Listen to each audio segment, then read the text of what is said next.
Hello, and welcome to another episode of Rebel Therapy Podcast. I'm one of your hosts, Katie. And I am your other host, Michelle. So today we are talking about relationships particularly, but things that look like green flags but are actually red flags, and how can you tell the difference? Yeah, like look green, feel red. That's it.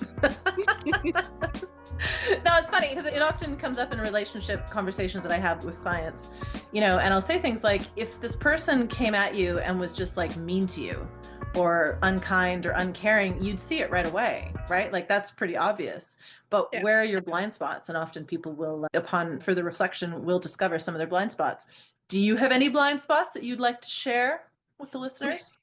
Yeah, I've got a couple. I'm sure I have lots. Why don't you go first then?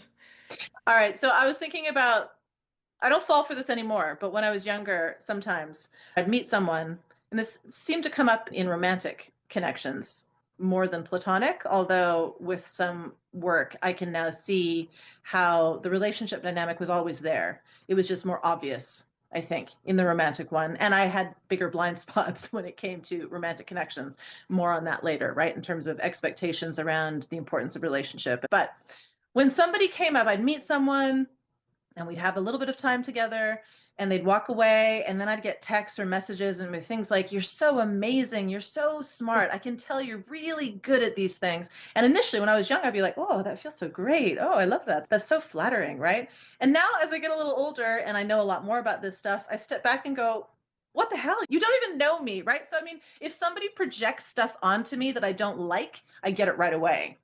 But in the Yeah. past, if someone projected something onto me that was kind of flattering or felt nice or whatever, I wouldn't see it. Despite all of that, it's projection either way, right? So it's this sort of Yeah. false sense of intimacy without any real substance to it, because actual intimacy takes time to build, right? Yeah, that's definitely a big one, and I definitely have fallen for that. I I think think like most of us have. partly, right? Like I think partly there's like a bit of like a should in there in terms of being like, oh, Hmm. like they're complimenting, it should feel good. Like, that's what you say when somebody likes you or you like somebody, like that, all these kind of like intellectualizations of Yep. what something should be, but then like the actual feeling of it is dissonant. You're kind of just like, I'm supposed to feel good about this and I don't feel good about this. That's confusing, right? And then Hmm. you might get clearer as you've had that experience over time. And then so another one I was thinking of is basically like when someone's telling you that your experience like isn't true, but in a seemingly like loving, comforting way. Maybe you're upset and you're crying and they're like, it's not so bad. You're gonna That's be okay. okay, You're or like fine. it's not worth crying over, or like I don't know, these ways Just be that grateful. there's these kind of platitudes that are kind of Yeah. meant to comfort you, but they're actually telling you your experience doesn't matter, or like get over it, or who cares in a subtle way. Or I think inadvertently what they're also saying is, I can't handle your suffering. So if you just chill out a little bit, I'll feel better. I mean, not consciously necessarily, but I think that's part of the intention, or at least what it's meant to solve for. Yeah. Yeah, no, I think that's true. And that's as I've gotten older, whenever that kind of happens, I do tend to think internally, like, oh, you're saying that to yourself. Like you're saying it to me seemingly, but actually, Yes. like, you're saying it to yourself because you're not comfortable with this experience. Like, I know what I felt and I feel sad about it. And like, that's it. So you can feel Yes. whatever way you want to feel about it. But I think, yeah, especially in romantic relationships, it can get confusing. I think for me too, when there's like a physical touch element to it, right? And someone's like physically comforting you, that's confusing to me too, if they're like saying something that they're saying it nicely but feels bad. Yeah, absolutely. And I think that there's something to be said for distinguishing between lust, which, if we're talking about romantic connections, let's say, can be very fast, very immediate. All of that's great. But it's not love, because love needs trust and intimacy. And again, those things need time. So when I'm talking to people about relationships, and it happens a lot in relationships that have experienced a rupture. And so then the two people are trying to rebuild trust. What I'll say to them is, let's be really clear. In this moment, you're operating from a place of faith, right? You're both at the place where you've decided that you're going to move forward together and give this a try. And everybody assumes that everyone's doing it from a place of good intention, goodwill, all the rest of it. To rebuild trust or build trust in the first place, it's not about words. It's not about beautiful words, promising words, aspirational words, inspired words. It's about time and action. So the words are nice, right? But I don't trust you, whether I'm romantically connected with you or platonically invested in you or whatever else, until I've been able to see you show up consistently over time. Yeah.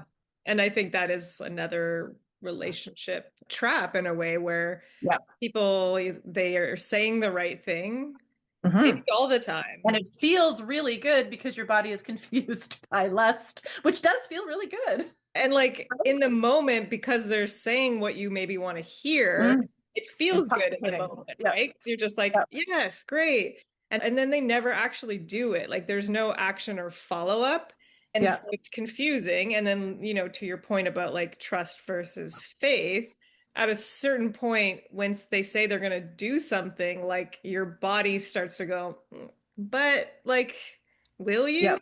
I can't actually feel that in my body. I can't believe it, even though I want to. And I think all And of these things create that dissonance, that confusion. I think this happens a lot for people who, and we've talked about this lots before, a lot of this goes back to strategies for survival, usually when you're a kid in childhood.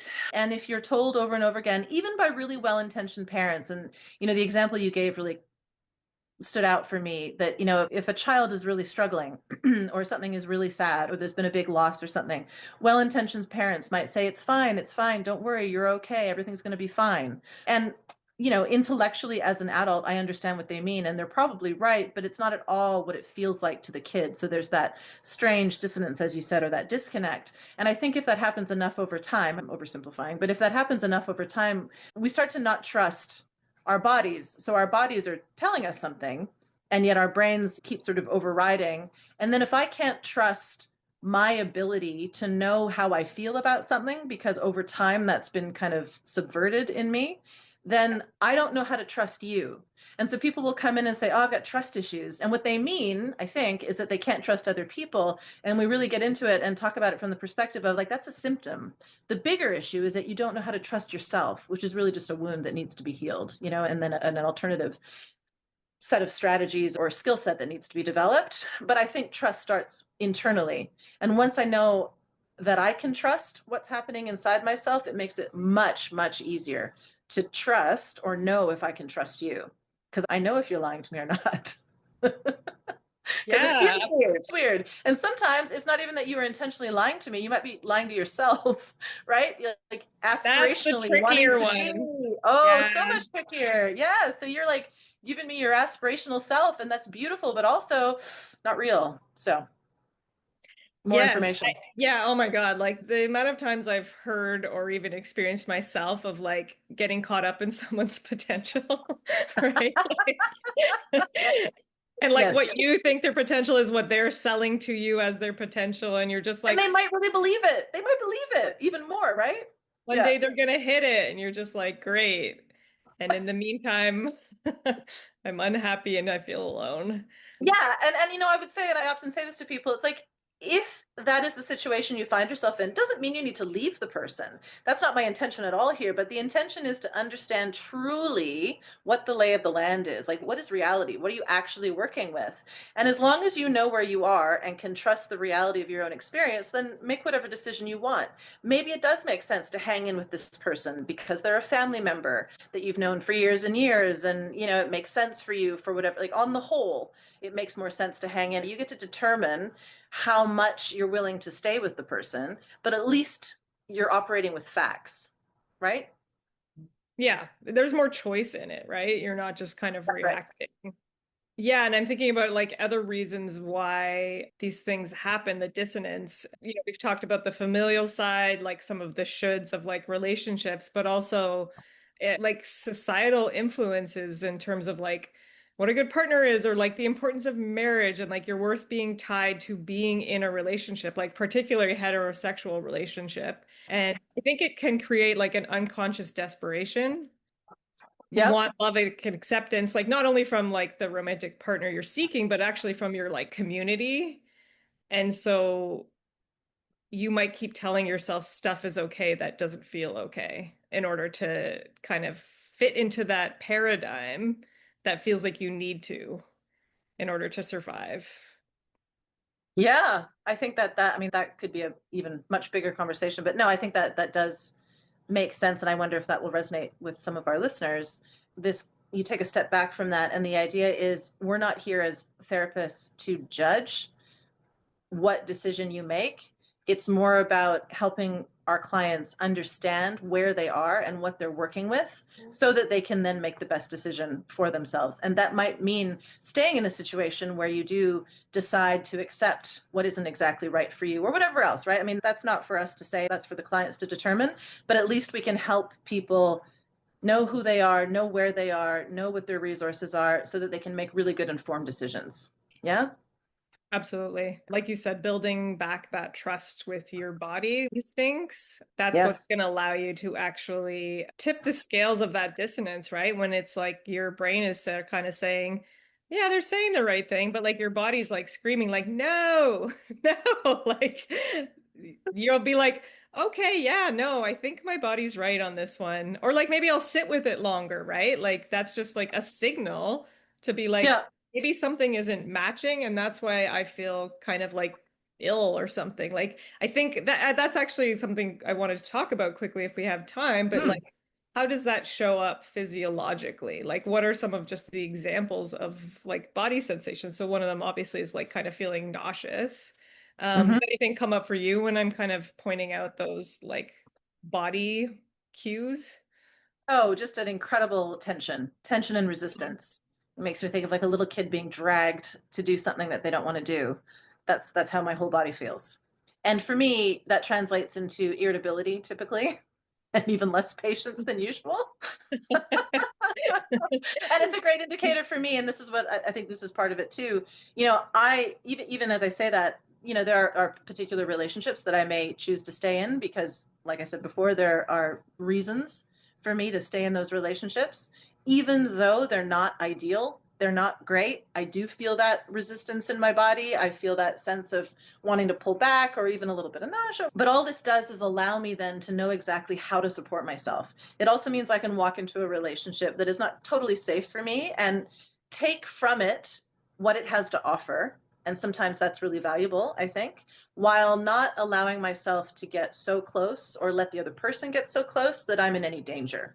So it makes it a lot easier to be with difficult people. To be in relationships that are hard for you, but that are still valuable for you in Yeah. some way. Now, having said that, new people, not so much. And so that's my own decision, right? So I mean, that's the other thing too, is I like to teach people, or explore with people. Once you know how these flags feel, then you get to decide how much time and energy do you want to put into relationships that don't quite give you what you want, or relationships that require you to work a little harder. And it's an individual decision, but at least now we know. And if I know this is going to be costly, either I can decide, you know what, with respect, you're not for me, or I know how to support myself to stay in that relationship.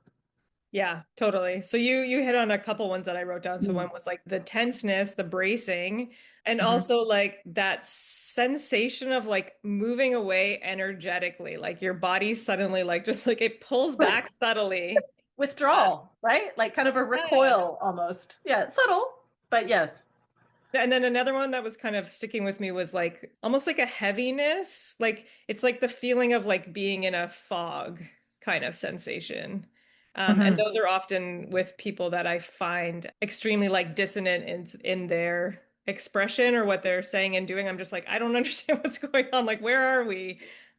So that's perfect. I think confusion, like the sense of confusion. I mean, Yeah. I'll speak for myself. I move through the world, and most of the time, I don't really feel particularly confused. I mean, I might not get something, but it's not the same as that murky Mm. confusion where you're like, I Yeah. hear what you're saying, but it's not making sense. And that's weird because I'm pretty good at making sense of stuff. So, what's actually happening? It's taken me a long time to realize, Oh, I see what's happening. Like there's a reason that I don't understand what's going on, confusion between us. So at least then, again, if it's really extreme, I can walk away from that relationship, or I know where I am with that person and I can interrogate it a little bit with them and see if there's a way for us to, kind of negotiate that. We're really hitting on the idea of like the contact boundary, right? So it's like Yes. before you were taking the contact with the person as though it was maybe your problem. Like, I'm not getting it. I'm confused about something. Like, It I must don't be me. It understand. must Like, be. what's wrong with Yeah. me? Right. And I think Yeah. that's really natural for people. And then I think also people can go the opposite way of being like, oh my God, what's wrong with that person? Like making Yeah. like blaming the other person, Yeah. as opposed to like whatever the contact is between us is confusing for whatever reason. Yeah. Whether we want to investigate that or not depends on whether the relationship feels like valuable or whatever. But like the idea of it's like you're a person, and then like your contact is this whole other organism essentially, Right. right? And it's unique to the two of you, and so Yeah. that's where the confusion actually lies. Yeah. Yeah. Absolutely. And then if you go back to the original, example that we used of somebody projecting all these lovely things onto us. I mean, to me, if you talk about contact boundary, I feel like I'm being enveloped by the person, Mhm. or I'm like, whoa, step back, right? And, I've definitely more so maybe in platonic connections been able to say to people, it's lovely. Can you actually step back a little bit? Like, it's a bit much for me. I really like Yeah. you. Can we just like move a little more slowly? Like, I like you, but I need a little more space, right? And it has happened because this person was insecure or they were really enthusiastic, or a combination of the two, really. But, like really, really wanted to connect, which is lovely. But it's like, okay, cool. But it gave us the opportunity to sort of negotiate the space between us, which then Yeah. allowed for a relationship to grow much more sort of organically. And it was much Yeah. more satisfying. It's like negotiating even like the pace between you, right? Like their pace Yeah. might just be faster. I think I bring this up because sometimes I think it comes from a slightly malicious place, like wanting to manipulate, or maybe not malicious, but coming from like a deep insecurity. And sometimes, you know, injured people can injure other people, like that whole idea. But sometimes it's just sort of an overworking, I think. Yeah. And so part of it is being able to sift through and understand what's actually happening between us. And is Yeah. there room for adjustment? And if there is room for adjustment, is that valuable? Do I want to put my time toward that? And sometimes, yes, I do. And the relationship that has grown out of that has been deep and meaningful.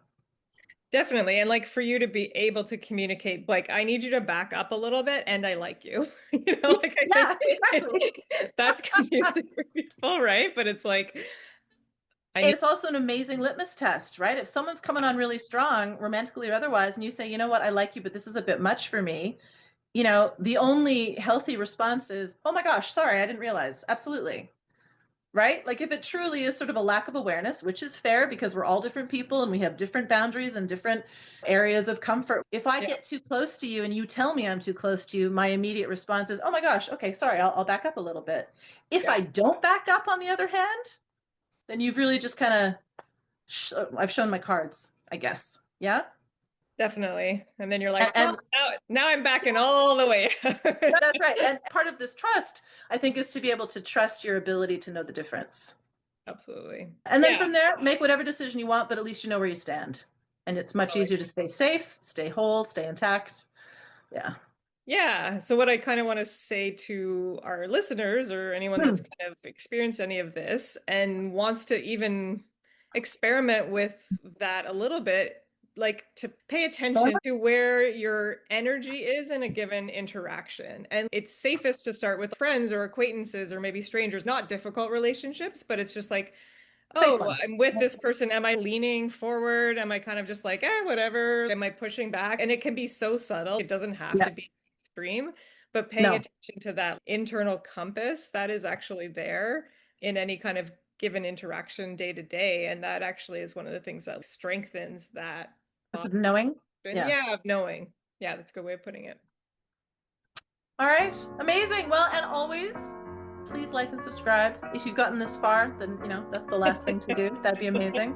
And tell Yeah. us if you like these topics or if there's anything that people want to hear interrogated or a little more exploration. Let us know. We are open to suggestion. Thank All you. right. Thanks, Michelle. Okay, bye.